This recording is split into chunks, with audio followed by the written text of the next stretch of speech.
Nakita ni Sarah kung anong ginawa. And from that moment, Sarah made her choice. Hello, kumusta po kayo lahat? Welcome po sa ating munting channel ng Inday Sara, Survivor, ang taga-ulit ng balita. Itong sa mga CPP, NPA, kaya nila gustong gawin yan, that's retaliation. Dahil kinalbo ng mga Duterte ang puwersa ng CPP, NPA. Lalo na ito si Sarah, hindi talaga siya napakiusapan sa pakibato. Tama. Mabuti pa nga si Digong daw, sabi nila, Joey, no, Sas, mabuti pa nga daw si Digong napapakiusapan ng mga left, no? Pero itong si Inday talagang wala talaga, no compromise. Kaya nag-zero tolerance ang si Inday. Kasi, sabi sa amin ni Digong, itong mga NPA, meron silang tinegi na nag-alaga kay Sarah nung bata hanggang lumaki. Tapos, sabi daw ni Sarah, gusto ko makita. Ayaw ni Digong, wag na, ganyan. Hindi, gusto ko. Pumunta siya. Nakita ni Sarah kung anong ginawa. And from that moment, Sarah made her choice. Ubusin yang mga yan. We had one barangay captain na ang buong barangay NPA, pati ang barangay captain NPA.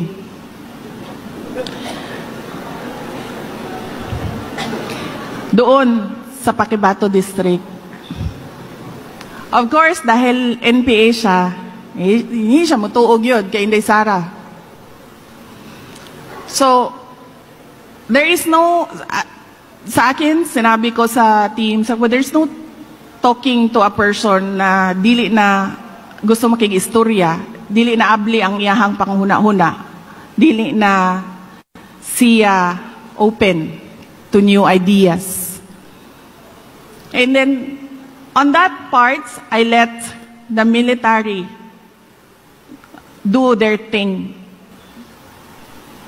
And this barangay captain called the President of the Republic of the Philippines. And he said, they call him Mayor. Mayor, si Kapitan Kuan ni, kahinomdom ka na ko, di ba amigo manta dinhi? Ako sa barangay Kuan, nakabisita ka dinhi sa amua. Gina-parade ni Inday Sara ang ako ang balay. Di nami kagawas sa balay, kay napuno nami og bala. Kada mo gawas mi, na ay bala nga mulupad.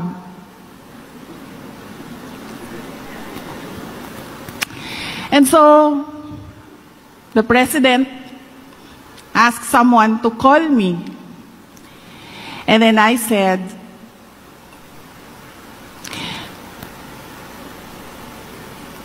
kung gusto niya mag-mayor ulit ng Davao City, I gladly give this position to him para siya ang mag-decide kung anong gagawin dyan sa Paquibato District. Tell that to the President.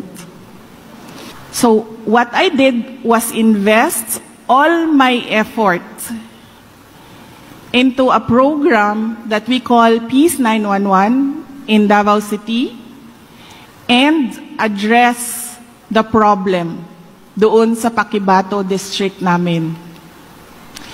Pinuntahan namin ang mga tao, kinausap namin ang mga tao.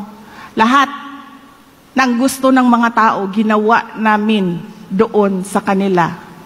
Ang sinabi ko lang, in exchange, suportahan ninyo ang administration ko as mayor. Sumuporta kayo sa gobyerno. Pero sir, may 6,000. 6,000 yung recorded in connection with the performance of the duties of the police. Kaya nga sinasabi namin ever since, i-demanda nyo. Hindi pa pwede yung puro propaganda laban sa mga Duterte. Hanggang ngayon, wala kayong demanda. Sige sir, see you in the ICC. Na kung hindi pa ngayon, kailan. No, but so, I'm referring to I'm referring doon sa mga content ng messages. Parang effectively sila magnanakaw kayo. Basahin mong mabuti, yun ang punto talaga eh. You've been plundering this country for so long. Ganun eh. Antitindi. Sa totoo lang, nagugulat ako sa mga narrative ni Carpio, pati si Drilon, bumanat na rin. Ma'am, ano po yung comment nyo na tinatawag na magnanakaw ang Kongreso po? Salamat po.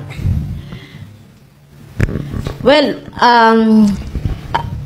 siguro with due respect po kay Attorney Panelo, no, yung tungkol doon sa issue ng, or sa term ng magnanakaw ang Kongreso. Unity team in the first place. Team. Yes. Ano po ang basa ninyo yung impact ng National Prayer Rally na supposed to be to reconcile our President and our Vice President? Di ba, dalawa ang epekto. Number one, tinanggal nila sa Saltico. Kaya lang, pinalitan naman ng wars.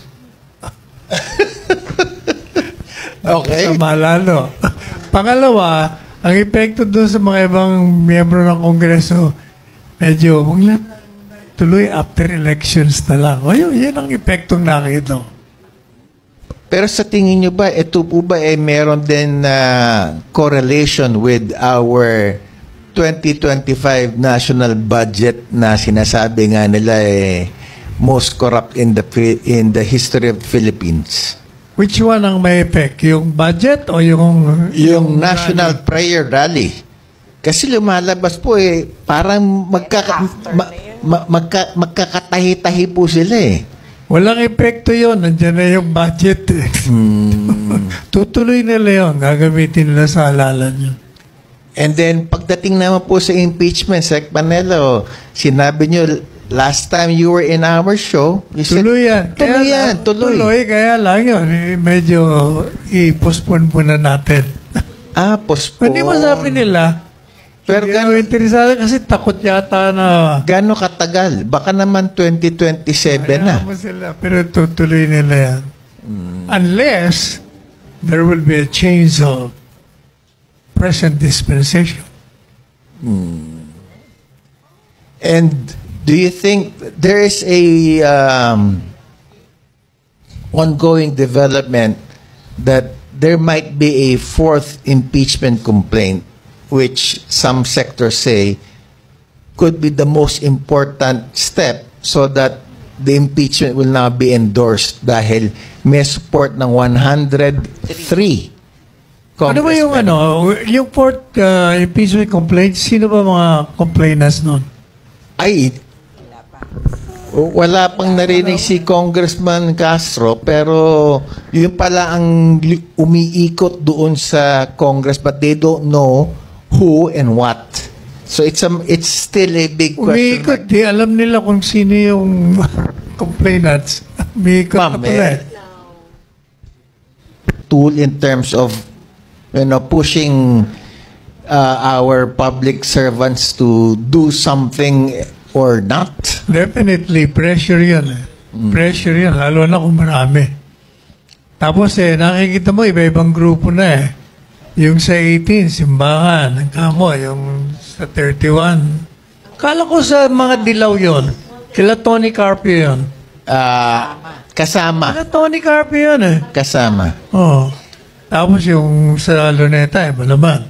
Although, in support of the president, pero effectively, you're supporting Sara also.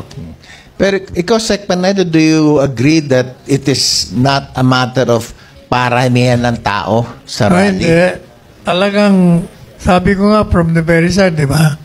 Yung military, hindi gagalaw yan. Kung ang tao, wala dyan. Ang history natin shows that military will only come out or withdraw its support pag nakita nila ang tao na dyan. Hindi mo mapapalabas siya. Ang napansin ko, yung mga grupo, parang more on anti-Congress Tingnan mo yung anti-Congress. Kasi tingnan mo yung statement ni Tony Carpio.